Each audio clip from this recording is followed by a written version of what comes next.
Sublimação, capítulo 6, itens de 1 a 3. Nina, Charles. Amai, portanto, o vosso próximo, amai-o como a vós mesmos, pois já sabeis agora que, repelindo um desgraçado, estareis, quiçá, afastando de vós um irmão, um pai, um amigo vosso de outrora. Se assim for, de que desespero não vos sentireis presa ao reconhecê-lo no mundo dos espíritos. Irmã Rosália. Naquela noite de início de inverno, levava-se à cena no Teatro de Ópera de Madrid o Barbeiro de Sevilha, de Rossini, inaugurando a temporada. Essa bela ópera fora estreada havia pouco tempo na Itália, e agora corria as capitais da Europa em récitas de gala, onde uma sociedade brilhante se reunia a fim de aplaudi-la. O conde Ramiro de Montalbán era apaixonado admirador da boa música. Conhecia pessoalmente o autor da peça, visto que fizera ele mesmo um curso de piano em Milão e ansiava por essa estreia em Madrid, sua terra natal. Possuía, portanto, seu camarote na ópera e, naquele dia após o almoço, escreveu a seguinte carta à sua noiva, mandando entregá-la à residência da mesma pelo seu criado de quarto, Manuel Garcia. Minha querida Constância, estreia hoje na ópera a peça de Rossini, da qual te falei há dias. Anseio por assistir a ela, mas desejaria que me acompanhasses. Irei buscar-te às 8h, pois o espetáculo começa às 9h, e não quero perder uma só cena do primeiro ato, apesar de ser elegante chegar-se ao teatro com a peça já começada. Espera-me preparada. Teu Ramiro. O conde de Montalbán era um jovem madrileno de 26 anos, herdeiro de tradicional nome da nobreza espanhola, mas, na ocasião, já havia consumido parte da própria fortuna em obras de filantropia, porquanto repartia-se em ações benemerentes por toda parte. Mantinha um hospital quase que exclusivamente à própria custa. Protegia órfãos em casas de caridade e sua própria residência.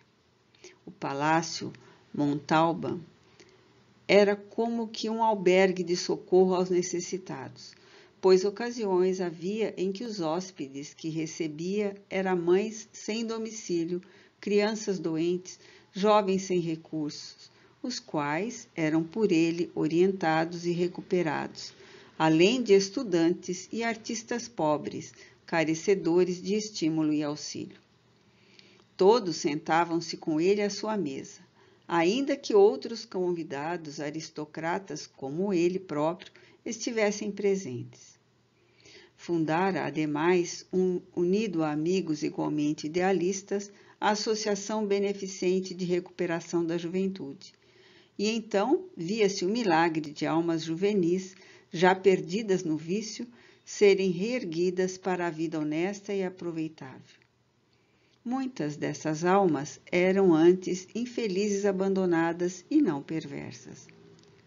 Dom Ramiro compreendia o doloroso problema e, com o auxílio dos companheiros, fazia-a ressurgir para Deus e para si próprias. Esses companheiros, por sua vez, eram sempre espiritualistas, esoteristas, teosofistas, rosacrucianistas, etc. Os espíritas, porém, ainda não haviam recebido esta definição, muito embora a crença na reencarnação e na comunicação dos espíritos fosse desde muito aceita e praticada. Isso, porém, aquele tipo de hospedagem desesperava os criados, a quem repugnava servir tal classe, principalmente a Manuel Garcia e sua mãe, a governanta Rosária Maria do Espírito Santo. Também a noiva, a bela Constância de Vilares, esses excessos de caridade, como ela classificava a filantropia do noivo, contrariavam profundamente, pois temia vê-lo completamente arruinado com os gastos que era obrigado a fazer em tais serviços. Constância era bela e rica, contava 20 anos e era também extremamente orgulhosa, longe se achando de participar dos sentimentos generosos do noivo para com os sofredores e os pobres deste mundo. Ramiro era médico, filósofo, pianista, culto e possuidor de coração amoroso. Um homem avançado para sua época, ansiando expandir-se em haustos de beneficência para com a humanidade. Profundo adepto de doutrinas espiritualistas, amava o Evangelho do Cristo e procurava observá-lo com imenso fervor pela doutrina do Mestre. Era, ademais, cavaleiro de Rosa Cruz e filiado a certa loja maçônica de Paris, respeitado pelos companheiros de ideal, como exemplo de honradez e retidão de caráter, apesar da sua juventude. Não alimentava preconceitos, senão de respeito pela sociedade e a própria consciência, e não se diminuía em manter relações de amizade com as classes pobres e até com ciganos. Viam-no, portanto, frequentemente pelos bairros pobres ou sórdidos, pelos cortiços, pelos hospitais, levando seus préstimos de médico, a sua assistência humanitária e a sua fraternidade cristã. Um amigo inseparável acompanhava-o nesses incansáveis giros, também médico e tão humanitário quanto ele, o Visconde Carlos de C., a quem a fortuna jamais favorecera, pois não possuía rendimentos, mas a quem as virtudes engrandeciam no conceito geral. Ramiro de Montalbán tinha uma irmã, a jovem Cristina, aluna das freiras dominicanas, tão nobre e tão generosa como seu ilustre irmão. Cristina de Montalbán e Carlos de C. amavam-se, mas as dificuldades interpunham-se entre os dois jovens, pois os demais membros da família, à exceção de Ramiro, opunham-se ao casamento, dada a obscuridade de Carlos, possuidor de um título, é verdade, mas simples médico que trabalhava para viver enquanto ela usava um dos nomes mais ilustres da Espanha. Naquele dia de récita, de gala no Teatro da Ópera, depois do jantar, o jovem titular Ramiro de Montalbán preparou-se com apuro, auxiliado por Manuel Garcia, e, julgando-se bem, fez vir a carruagem dos dias solenes e foi buscar a noiva, chegando à sua residência às 8h em ponto. Constância, porém, não se apressara e por isso não estava pronta. Sabendo que o noivo chegara, mandou dizer-lhe pela criada que esperasse, pois a peça subiria à cena às 9h e eram apenas 8. Ramiro não se opôs, mas, a fim de apressá-la, não subiu ao salão. Deteve-se no vestíbulo, ali esperando de pé, durante meia hora, em palestra com o porteiro. Essa espera teria influência poderosa nos acontecimentos que se seguiriam em torno das nossas personagens. 2. Constância era portuguesa de nascimento, filha de um fidalgo português e de uma espanhola da alta burguesia. Era dona de boa fortuna herdada dos pais, pois sua mãe levara para o casamento, além de sua grande beleza e o talento de cantora lírica, bens valiosos e o solar onde residia agora a própria Constância.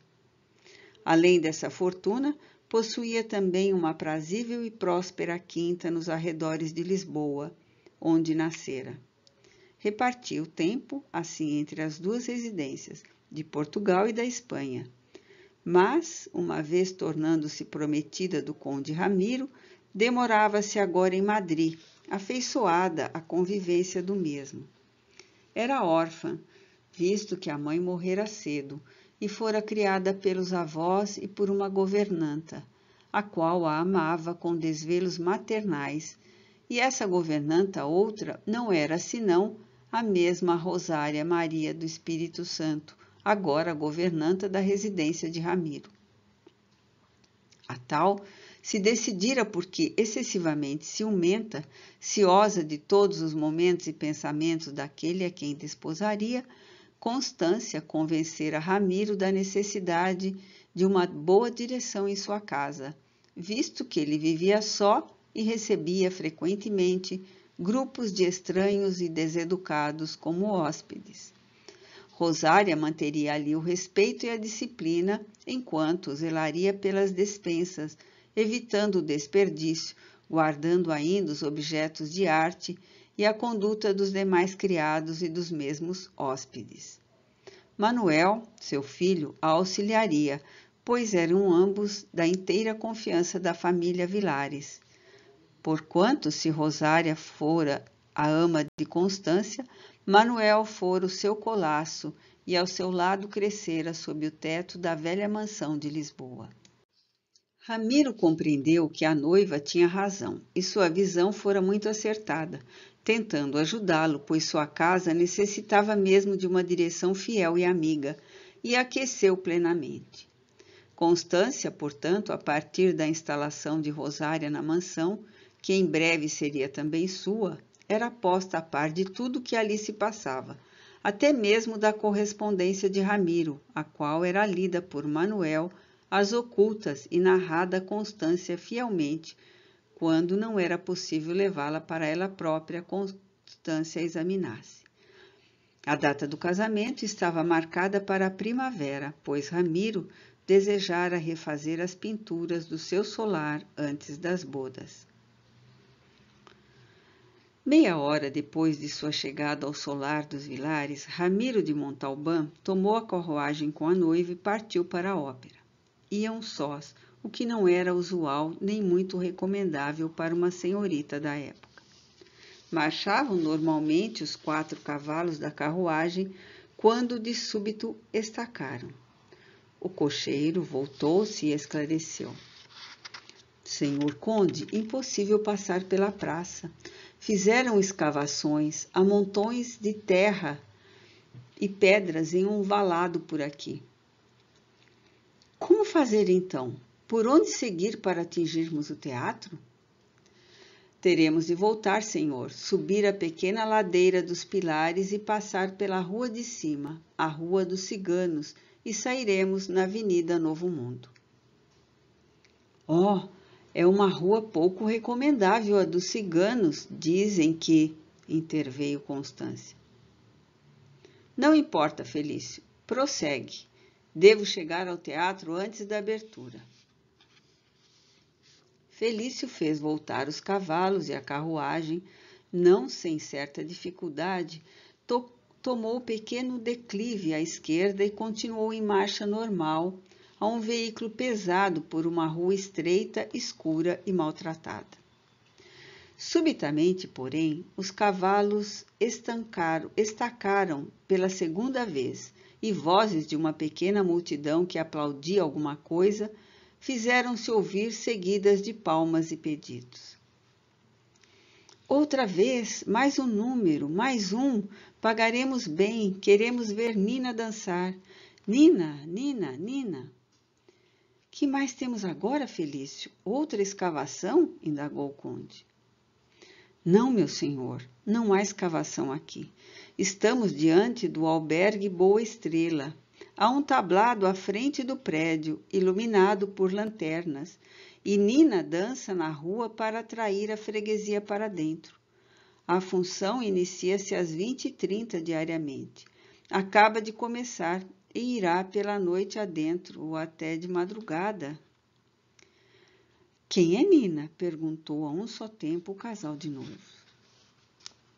É uma jovem cigana andaluza que faz sucesso agora por aqui, entre as rodas boêmias com seus belos bailados e danças folclóricas de nossa Espanha. Canta e dança como uma deusa.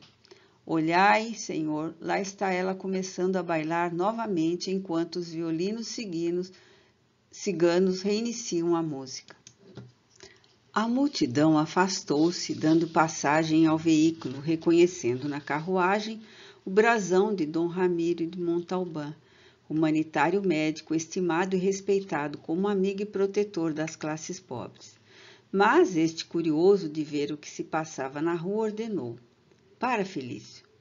E os cavalos pararam em frente a um tablado erguido diante de um como que clube, um cabaré mais ou menos bem montado. Através dos vidros da casa, via-se uma pista circular para danças, mesinhas para os repastos, lanternas acesas, guirlandas de flores e de frutas enfeitando as paredes e os candelabros, e reposteiros pelas portas, tudo muito berrante, mas convidativo aos boêmios e noctívagos. Ali se reunia a boemia de Madrid, até altas horas da madrugada para dançar, comer, beber, jogar, e até mesmo fidalgos e filhos de boas famílias, militares, artistas, estudantes não desdenhavam de ali se divertirem, ouvindo as belas orquestras ciganas ao lado das lindas bailarinas que sem cessar apareciam. Nessa temporada, Nina era a atração maior com sua beleza invulgar, seus risos convidativos, seus bailados sensuais e suas facilidades inebriantes. Dom Ramiro suspendeu o cortinado da janelinha da carruagem, olhou para fora e viu Nina dançando como numa vertigem, mal tocando o solo do tablado com seus pezinhos ágeis que pareciam possuir asas. Um calafrio de insólita emoção percorreu as fibras sensitivas do moço fidalgo, seguido de uma angústia e um mal-estar inexplicáveis. Ele teve um gesto de surpresa que não passou despercebido a Constância. Sensação penosa sobreveio e ele como que se interrogava no íntimo de sua alma tocada de aflição. Mas como pôde ela estar aqui neste ambiente sórdido? Por quê? Por que ela aqui? Não, não pode ser. Isso é um crime. Não posso concordar com isso. Mas ela quem? Ele não conhecia aquela bailarina da rua. Era uma cigana da Andaluzia. Ele nunca a vira senão naquele momento. Por que então se inquietava por ela? Por que aquela aflição do coração? Por que a emoção que lhe oprimia a alma e resfriava as mãos? Ele olhava no interesse doloroso. Que tinha ele a ver com aquela cigana? Esqueceu Constância, esqueceu o barbeiro de Sevilha. No entanto, a música cessou e a bailarina fez alto. Surgiram os aplausos e as espórtulas caíram sobre uma salva de metal que ela estendia para o público. Dom Ramiro puxou a carteira, retirou uma nota de banco e mandou Felício levá-la até Nina. Esta agradeceu sorridente, sem saber quem a obsequiava tão generosamente. Constância, porém, observou. Toque os cavalos, Felício, estamos atrasados. E a carruagem partiu a trote largo, sem que Ramiro proferisse mais um só monossílabo. Durante a representação da ópera, pareceu prestar grande atenção a tudo, mas não fez comentários. Estava pensativo e preocupado, e Constância notou-o. Apenas de vez em quando consultava o relógio. À meia-noite terminou o espetáculo e ele reconduziu a noiva à sua residência. Era preciso passar pela Rua dos Ciganos. Passaram, mas Ramiro pareceu não prestar atenção no albergue Boa Estrela quando passaram à sua frente. Continuava tudo festivo e iluminado por ali. A rua mantinha-se deserta. Forte geada molhava o tablado onde horas antes Nina dançava e fazia frio. Ao despedir-se da noiva no vestíbulo, esta convidou: "Entremos, meu amado, e tomemos o café juntos, faz frio." "Não, minha querida, não é aconselhável, é quase 1h da madrugada." Beijou-a na fronte e retirou-se, mas Constância deteve-o. "Promete, Ramiro, que não irás àquele albergue?" Ele teve uma estranha expressão de enfado e respondeu apenas: Não sejas tolinha, minha querida, nem penses em coisas que não deves pensar. 3. Ponderai também que muitas vezes a criança que socorreis vos foi cara noutra encarnação, caso em que, se pudesseis lembrar-vos, já não estaríeis praticando a caridade, mas cumprindo um dever. Um espírito familiar, Allan Kardec. O Evangelho segundo o Espiritismo, capítulo 13, item 18. Retomando o veículo para retornar à sua casa, Dom Ramiro não precisaria passar pela Rua dos Ciganos. Não obstante, ordenou ao homem da boleia, mal sentou-se nas cômodas almofadas do carro. Vamos ao albergue Boa Estrela, Felício. O criado sorriu imperceptivelmente e disse consigo mesmo: Também o senhor, Dom Ramiro? Era pouco mais de 1h da madrugada, quando o jovem conde empurrou a porta movediça e penetrou o recinto do albergue. O salão estava repleto de visitantes e na pista de bailados Nina dançava ainda, agitava-se como tomada de vertigem, criando figuras consecutivas acompanhada da música e de um arrebatador coro de castanholas. Foi imediatamente reconhecido e mais de uma voz sussurrou surpreendida: O senhor, Dom Ramiro, aqui? Ele aproximou-se da pista e deteve-se a apreciar a dança. Suas feições estavam carregadas, as sobrancelhas franzidas, denotando preocupação, e a angústia oprimia-lhe o coração. Um cigano, que pelos modos era o chefe do grupo que se exibia, disse algo a Nina, que ele não pôde ouvir ao voltear da bailarina pelo local em que o mesmo se achava. A jovem cigana, então, veio aos requebros para junto do conde, rodopiou provocador à sua frente e, em dado momento, deixou que o corpete do vestido deslizasse pelos ombros, desnudando-lhe o seio, e nesse estado continuou dançando. Mas rápido, tão rápido que muitas das pessoas presentes não o notaram. O prometido de Constância tirou a própria capa que trazia e avançou para a bailarina, envolvendo-a nela, retirando-a da pista. Houve protestos. Não pode ser, queremos vê-la dançar, pagamos para isso. Porém o conde não respondeu. Soberbo e digno, encaminhou-se com ela, amparando-a pelos ombros, como um pai a sua filha, para uma mesa próxima. Fê-la sentar-se e exclamou em voz alta e enérgica, como se tivesse autoridade sobre ela: É um crime te obrigarem a dançar até agora. Há 4 horas que te extenuas, estás exausta, estás desfigurada. É um crime, é um crime. Os protestos silenciaram. Dom Ramiro era conhecido como filântropo, era médico, possuía com efeito autoridade. Senhor, já que vos interessais por mim, pagai-me a ceia, tenho fome, suplicou a bailadeira em voz humilde, na qual se adivinhavam lágrimas.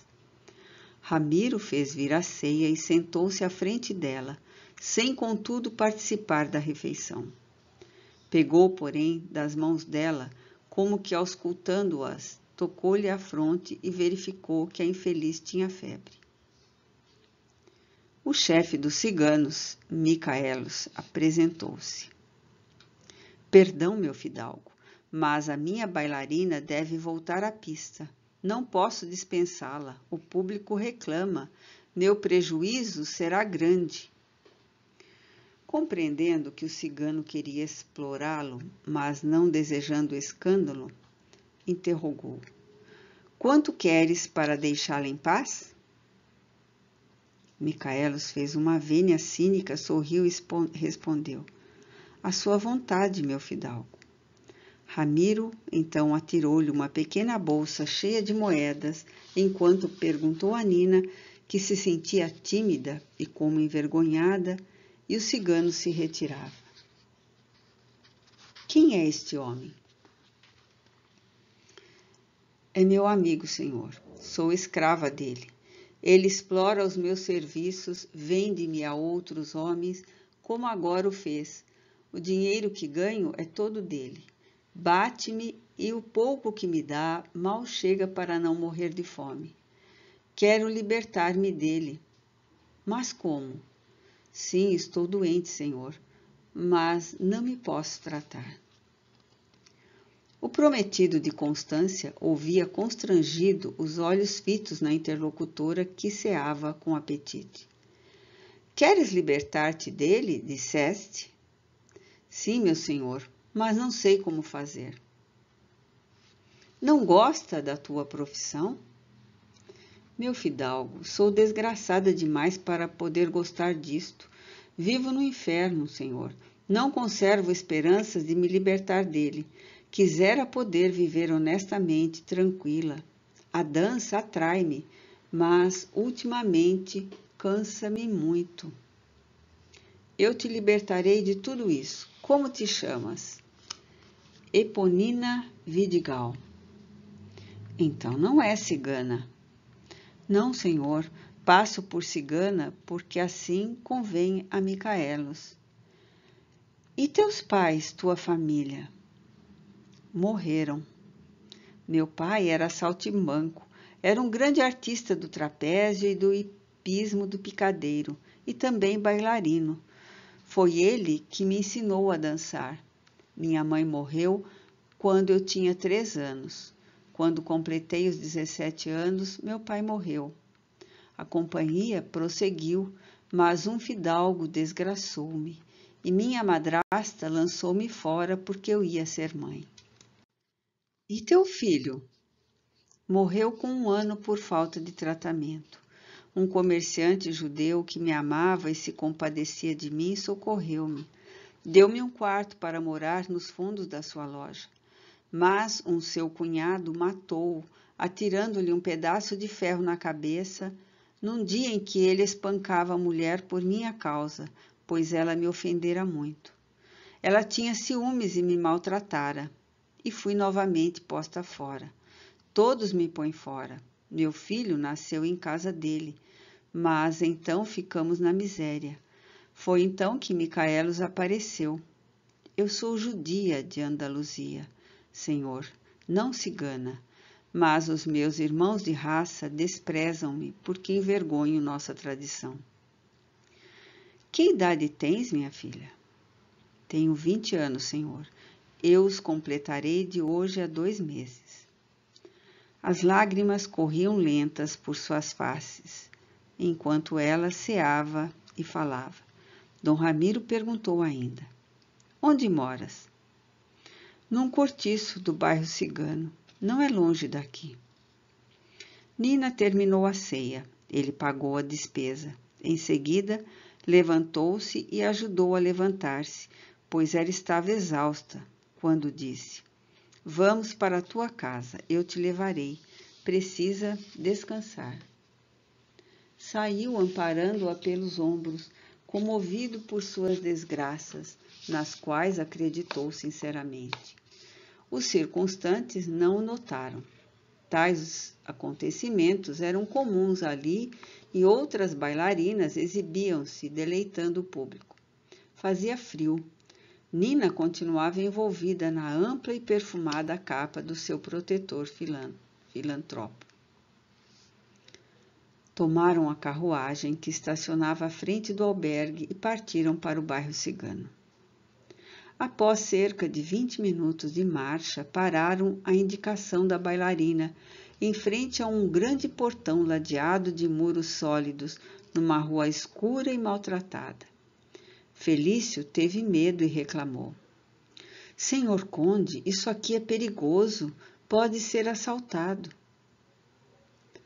Não tenhas receio, Felício, nada nos sucederá. Voltarei imediatamente. desceu da carruagem e fez descer a dama com a galhardia com que se habituara ao trato com as senhoras do seu nível social. O portão estava aberto de par em par. Havia uma lanterna de vela de sebo alumiando o caminho, pendurada a um ângulo do muro, cujos reflexos mortiços emprestavam tons sinistros ao recinto.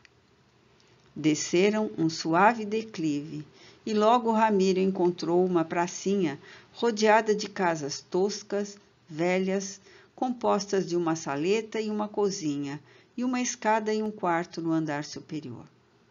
Dir-se-iam míseros pombais. Algumas mulheres sentavam-se pelo chão misturada aos seus homens, comendo, bebendo ou cantando com canções obscenas. À direita dessa praça havia outro portão, dando para um pátio mais estreito que o primeiro, cujas casas, idênticas às demais, eram, contudo, menos arruinadas. Falava-se nesse pátio em voz alta, e numa varanda que ornava a casa maior, residência de Micaelos. Mulheres deitavam-se envolvidas em suas mantas, enquanto os homens que a visitavam bebiam, jogavam e fumavam. Várias lanternas penduravam-se no teto dessa varanda, alumiando sinistramente o antro. Nina entrou por esse segundo portão, acompanhada pelo filantropo. Risos sufocados, talvez de surpresa, chegaram aos ouvidos do prometido de Constância, que se encontrava vestido em grande cerimônia, isto é, trajando casaca, visto que dera a capa à bailarina. — Hein? Que vem a ser isso? Ora, vejam! Micaelos terá bons lucros. Nina ganhou um fidalgo e vem enrolada em sua capa. Boas noites, senhor fidalgo. Boas noites, senhorita. Dom Ramiro correspondeu delicadamente às saudações recebidas. Entrou na saleta da casa de Nina, cuja porta estava fechada pela velha aldraba. Subiu a escada, cujos degraus rangiam sob seus pés. Penetrou o quarto da bailarina. Esta acendeu uma vela. Então Ramiro examinou rapidamente tudo e pôde presenciar a miséria em que vivia aquela pobre mulher que ele acompanhara. Um leito sórdido com trapos para aquecer, uma mesinha, um velho espelho, roupas penduradas em pregos pelas paredes, aqui e ali, já em mau estado, porque as fantasias vistosas dos bailados pertenciam à companhia, e uma bacia e um jarro de estanho com água. Cavada na parede, que era dupla, como soem ser as paredes das velhas casas coloniais para a pobreza, uma estufa ridícula em que a infeliz se aquecia e cozinhava quando havia lenha. O fidalgo nada comentou, disse apenas: deita-te e repousa, minha filha. Amanhã mandar-te-ei buscar antes do almoço para o hospital. Precisas ser examinada e tratada. Sou médico e tenho um hospital. Serás internada nele. Eu tratarei de ti. E lembra-te do que vou dizer. Não vejas em mim um homem que te deseja por companheira. Absolutamente não é isso. Sou um teu irmão que deseja ajudar-te, suavizando teus sofrimentos. Deita-te e dorme. Estás exausta. Disse-o com a destra sobre a cabeça e retirou-se. Nina deteve-o. Esqueceste vossa capa, senhor. Aqui está. Fico-vos muito grata. Envolve-te nela, minha filha. Está frio. Ela agasalha bem. Retirou-se, causando surpresa até mesmo a Felício, que o esperava cheio de medo. Nina deitou-se aturdida, sem nada compreender, julgando sonhar, tremendo de febre e de emoção, e pôs-se a chorar.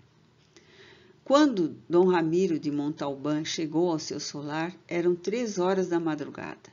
Manuel Garcia esperava-o alarmado, e como gozava de liberdade naquela casa benemérita, respondeu à saudação do amo com as seguintes palavras: A ópera desta vez terminou tarde, senhor conde. Dom Ramiro não respondeu e retirou-se para os próprios aposentos, fechando-se neles. Dispensara, pois, os serviços do criado.